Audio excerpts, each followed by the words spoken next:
Hello everyone, welcome to my channel Rishi's kitchen and health. అందరూ ఎలా ఉన్నారండి? బాగున్నారా? ఈరోజు మనం ఈ వీడియోలో బాగా మురికి పేరుకుపోయిన, రంగు మారిపోయిన వెండి దీపారాధన కుందుల్ని ఎలా శుభ్రం చేసుకోవాలో చూడబోతున్నామండి. వెండి వస్తువులు కొత్త వాటిలా మెరవాలంటే ఇప్పుడు నేను షేర్ చేసుకోబోయే టిప్స్ని తప్పకుండా పాటించండి. ముందుగా ఒక వెడల్పు గిన్నెలోకి 1 cup vinegar, 1 table spoon Surf Excel అండి, మీ ఇష్టం, మీ ఇంట్లో ఉన్న సర్ఫ్ ఏదైనా వాడచ్చు. 2 కప్పులు వేడి నీళ్ళండి. మనం చెయ్యి మీద వాటర్ పడితే చెయ్యి తోలు లేస్తుంది చూసారా, అలా ఉండాలి, బాగా వేడిగా ఉండాలి. ఎందుకంటే వెండి పాత్రలు బాగా నల్లగా ఉన్నాయి, అందుకని చెప్పేసి ఎక్కువ వేడి నీళ్ళు తీసుకోవాలి. సర్ఫ్ని వేడి నీళ్ళలో బాగా కలుపుకొని ఆ వేడి నీళ్ళల్లో వెండి దీపారాధన కుందులను వేసుకొని దానిపైన మళ్ళీ మునిగేంత వరకు కొద్దిగా వాటర్ పోసుకొని స్పూన్తో ఒకసారి ఇలా కదుపుకొని 1 గంట పాటు ఈ సర్ఫ్ వేడి నీళ్ళలో నాననివ్వాలి. 1 గంట తర్వాత వేడి నీళ్ళు మొత్తం చల్లారిపోతాయండి. సో నో ప్రాబ్లం, చేత్తో తీసుకోవచ్చు. మనం ఏమీ కెమికల్స్ యూజ్ చేయలేదు కాబట్టి గ్లౌజ్లు ఏమీ అవసరం లేదు. చూడండి, అంతకుముందుకి ఇప్పటికీ డిఫరెన్స్ మీకే అర్థమవుతుంది. అంతకుముందు బాగా మురికి పెరిగిపోయి నల్లగా ఉన్నాయి. బట్ ఇక్కడ ఒక మిస్టేక్ అయితే మనం గమనించాలి. ఇక్కడ ఈ దీపారాధన కుందులకి మధ్య భాగంలో బాగా నల్లగా ఉందండి, డిజైన్ ఉన్న ప్లేస్లో. మీరు కనుక మా ఛానల్ని ఫస్ట్ టైం చూస్తున్నట్లయితే please subscribe my channel and మీ వంతు సపోర్ట్ని మన ఛానల్కి తప్పకుండా ఇవ్వండి. ఈ నలుపుదనం పోవాలంటే మన బుడ్డ పిల్లలు తీసేసిన బ్రష్లు ఉంటాయి కదా, ఆ బ్రష్ పైన కొద్దిగా పేస్ట్, కోల్గేట్ పేస్ట్, మీకు నచ్చిన పేస్ట్ అండి, క్లోజప్ కానీ ఏదైనా వాడచ్చు. అది కొంచెం మందంగా ఇలా బ్రష్కి అప్లై చేసుకొని ఈ దీపారాధన కుందులకి నలుపు అనేది ఎక్కడ ఉంటుందో అక్కడ ఈవెన్గా ఇలా అప్లై చేసుకోవాలి. టూత్పేస్ట్లో ఉండే కాల్షియం వెండి వస్తువులను దగదగలాడేలా చేస్తుంది. చాలా తక్కువ మొత్తంలో పేస్ట్ని తీసుకొని దాన్ని వెండి వస్తువుకి మందంగా ఒక పొరలాగా పూయాలి. టూత్పేస్ట్ పూర్తిగా ఆరిపోయేదాకా ఆగాలి. ఆ తర్వాత టిష్యూ పేపర్తో తుడిచి నీటితో శుభ్రం చేసేయాలి. ఇలా చేస్తే అవి తిరిగి తెల్లగా తయారవుతాయండి. ఇంకా వెండి వస్తువులు నలుపు పూర్తిగా వదలకపోతే ఇదే పద్ధతిని మరోసారి ఫాలో అయితే సరిపోతుంది, మంచి ఫలితం అనేది ఉంటుంది. మీకోసం ఒక చిట్కా అండి. వెండి వస్తువులు మరీ నల్లగా లేనట్లయితే ఉప్పు నీటితోటి వాటిని తేలిగ్గా శుభ్రం చేసుకోవచ్చు. కొన్ని నీళ్లు తీసుకొని అందులో కొద్దిగా ఉప్పు కలపాలి. దానిలో నల్లగా మారిన వెండి వస్తువును కాసేపు ఉంచాలి. ఆ తర్వాత మెత్తటి బ్రష్తో రుద్దితే నలుపు పూర్తిగా వదిలిపోయి పూర్వపు మెరుపును సంతరించుకుంటుంది. ఈ టిప్ని ఒకసారి తప్పకుండా ట్రై చేయండి.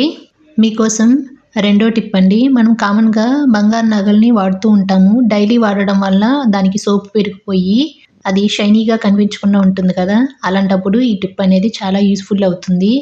బంగారు నగల పైన పెరిగిపోయిన సోపుని కానీ మురికిని కానీ తొలగించాలంటే ఒక బ్రష్కి పేస్ట్ ఇలాగే అప్లై చేసుకొని బంగారు నగల పైన ఇలా పలుచగా అప్లై చేసుకోవాలండి, తిక్కుగా కాకుండా పలుచగా అప్లై చేసుకొని ఆ ఎఫెక్టెడ్ ఏరియాకి ఇలా బ్రష్ తోటి మనం స్క్రబ్ చేస్తే బంగారు నగలు కొత్త వాటిలాగా ఎప్పటిలాగానే మెరుపుని సంతరించుకుంటాయి.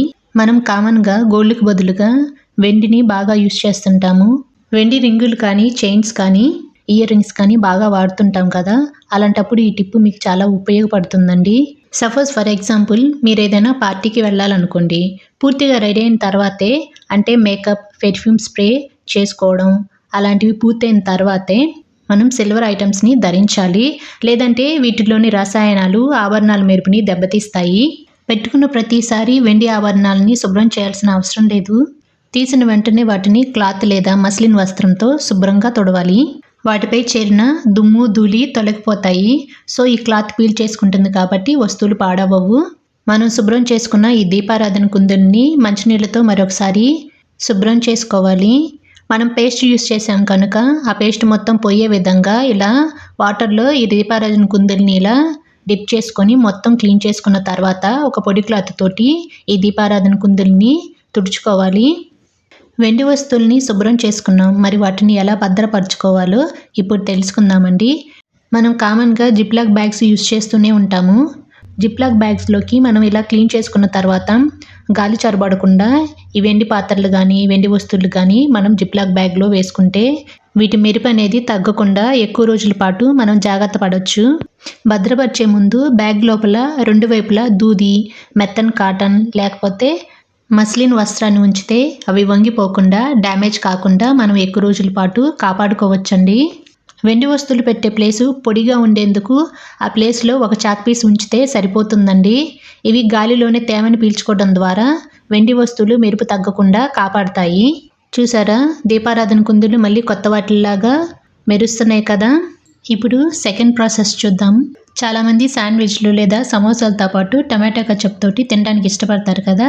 ఈ టమాటా కచప్ వెండి వస్తువుల్ని క్లీన్ చేయడానికి కూడా యూస్ఫుల్ అవుతుందండి. 1 టేబుల్ స్పూన్ లేక 2 టేబుల్ స్పూన్లు టమాటా కచప్ తీసుకొని నల్ల మచ్చలున్న వెండి పాత్రల పైన స్క్రబ్ చేస్తే నల్ల మచ్చలు తప్పకుండా పోతాయి.